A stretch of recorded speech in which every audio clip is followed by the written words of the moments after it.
Megastar re entry ఖైదీ number 150తో కలెక్షన్ల హవా ఏ range లో కొనసాగిందో తెలిసిందే. చిరంజీవి బాక్సాఫీస్ మీద చేస్తున్న యుద్ధానికి మెగా అభిమానులు ప్రత్యక్ష సాక్ష్యంగా నిలిచారు. 10 ఏళ్ల తర్వాత చిరు స్టామినాలు ఏమాత్రం తేడా లేదంటే ఆయన గట్స్ ఏ రేంజ్ లో ఉన్నాయో అర్థం చేసుకోవాలి.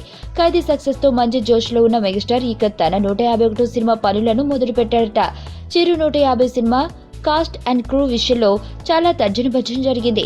ముఖ్యంగా హీరోయిన్ విషయంలో ఎవరిని తీసుకుంటే బాగుంటుందా అని చాలా కన్ఫ్యూజ్ అయ్యారు.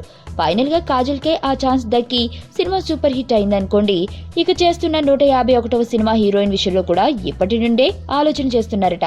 అసలైతే చిరంజీవి పక్కన అనుష్క ఓకే అనేలా ఉన్నా సైజ్ విషయంలో అనుష్క ఇంకా కాస్త సమయం పడుతుంది.